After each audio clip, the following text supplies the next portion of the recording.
ಹರ್ಷವರ್ಧನ ಸಾಮಾನ್ಯ ಶಕೆ 606ರಲ್ಲಿ ಅಧಿಕಾರಕ್ಕೆ ಬಂದನು.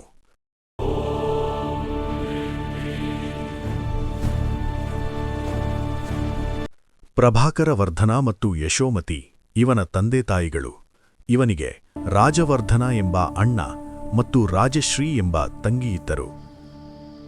ಇವನನ್ನು ಶಿಲಾದಿತ್ಯ ಎಂದು ಕರೆಯಲಾಗುತ್ತಿತ್ತು. ಥಾನೇಶ್ವರ ಇವನ ರಾಜಧಾನಿಯಾಗಿತ್ತು. ಸಾಮಾನ್ಯ ಶಕೆ 605ರಲ್ಲಿ ಪ್ರಭಾಕರ ವರ್ಧನನ ಸಾವಿನಿಂದ ನೊಂದ ಯಶೋಮತಿ ಸಹಗಮನ ಕೈಗೊಂಡಳು. ಮಾಳ್ವದ ದೇವಗುಪ್ತನು ರಾಜಶ್ರೀಯ ಗಂಧನಾದ ಗೃಹವರ್ವನನ್ನು ಕೊಂದು ಅವಳನ್ನು ಕನೌಜಿನಲ್ಲಿ ಬಂಧಿಸಿಟ್ಟಿದ್ದನು. ಇವಳನ್ನು ಬಿಡುಗಡೆ ಮಾಡಿಕೊಂಡು ಬರಲು ಹೋದ ರಾಜವರ್ಧನನು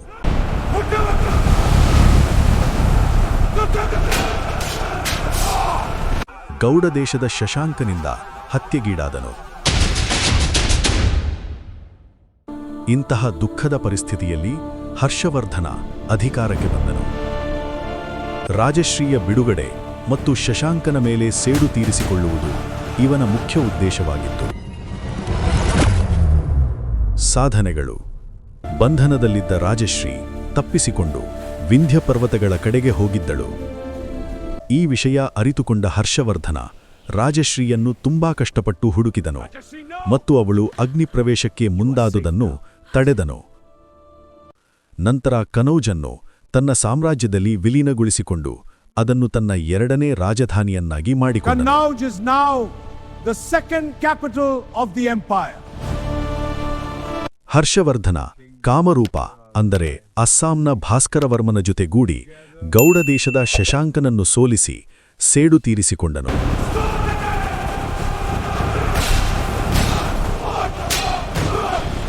ಆದರೆ ಶಶಾಂಕನು ಜೀವಿತವಾಗಿರುವವರೆಗೂ ಅವನನ್ನು ಸಂಪೂರ್ಣವಾಗಿ ಸೋಲಿಸಲಾಗಲಿಲ್ಲ. ನಂತರ ಮಾಳ್ವದ ದೊರೆ ದೇವಗುಪ್ತನನ್ನು ಸೋಲಿಸಿ ಅವನ ರಾಜ್ಯವನ್ನು ತನ್ನ ಸಾಮ್ರಾಜ್ಯದೊಳಗೆ ವಿಲೀನಗೊಳಿಸಿದನು.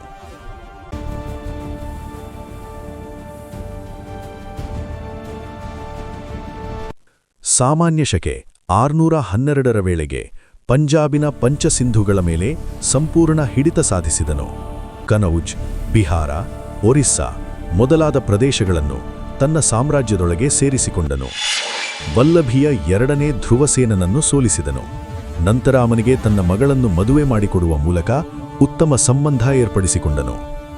ಗೌಡ ದೇಶದ ಶಶಾಂಕನ ಮರಣದ ನಂತರ ಹರ್ಷವರ್ಧನ ಒರಿಸ್ಸಾ, ಮಗಧ, ಒಡಾ, ಕೊಂಗೊಂಡ ಅಂದರೆ ಗಂಜಾಂ ಮತ್ತು ಬಂಗಾಳ ಅಂದರೆ ಗೌಡ ದೇಶಗಳನ್ನು ಗೆದ್ದುಕೊಂಡನು.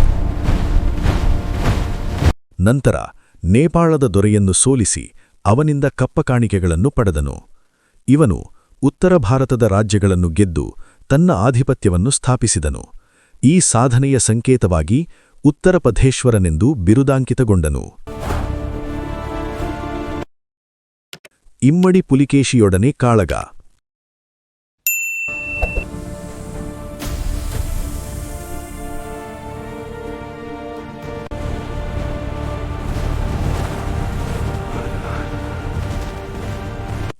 ಹರ್ಷವರ್ಧನನು ದಕ್ಷಿಣದಲ್ಲಿ ನರ್ಮದಾ ನದಿಯಾಚೆ ರಾಜ್ಯವನ್ನು ವಿಸ್ತರಿಸುವ ಪ್ರಯತ್ನ ಮಾಡಿದನು. ಸಾಮಾನ್ಯ ಶಕೆ 634ರಲ್ಲಿ ಹರ್ಷವರ್ಧನ ಮತ್ತು ಇಮ್ಮಡಿ ಪುಲಿಕೇಶಿಯ ನಡುವೆ ನರ್ಮದಾ ನದಿ ಕಾಳಗವು ನಡೆಯಿತು.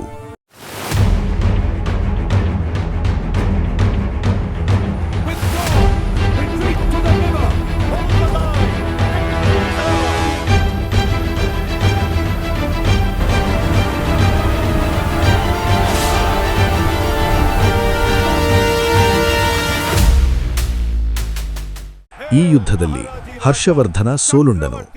ಗೆಲುವು ಪಡೆದ ಪುಲಿಕೇಶಿ ಪರಮೇಶ್ವರ ಎಂಬ ಬಿರುದನ್ನು ಧರಿಸಿದನು. ಯುದ್ಧಭೂಮಿಯಲ್ಲಿ ಉರುಳಿ ಬೀಳುತ್ತಿರುವ ತನ್ನ ರಣಗಜಗಳನ್ನು ಕಂಡ ಹರ್ಷನ ಹರ್ಷ ಹಾರಿಹೋಯಿತು ಎಂದು ಐಹೊಳೆ ಶಾಸನ ಉಲ್ಲೇಖಿಸುತ್ತದೆ. ಹ್ಯುಯೆನ್ ಝಾಂಗ್ನೂ ಸಹ ಹರ್ಷನ ಸೋಲಿನ ಬಗ್ಗೆ ಉಲ್ಲೇಖಿಸಿದ್ದಾನೆ. ನರ್ಮದಾ ನದಿ ಈ ಎರಡು ಸಾಮ್ರಾಜ್ಯಗಳ ಗಡಿಯಾಯಿತು. ಹರ್ಷವರ್ಧನನು ಸಾಮಾನ್ಯ ಶಕೆ 641ರಲ್ಲಿ ಮಗಧ ರಾಜನೆಂದು ಕರೆದುಕೊಂಡನು. ಇವನ ಖ್ಯಾತಿ ವಿದೇಶದಲ್ಲೂ ಹಬ್ಬಿತ್ತು. ಚೀನಾದೊಡನೆ ರಾಯಭಾರಿಗಳನ್ನು ವಿನಿಮಯ ಮಾಡಿಕೊಂಡನು. ಗುಪ್ತರ ನಂತರ ಉತ್ತರ ಭಾರತದಲ್ಲಿ ಐಕ್ಯತೆಯನ್ನು ತಂದಂತಹ ಕೀರ್ತಿ ಹರ್ಷವರ್ಧನದ್ದಾಗಿದೆ.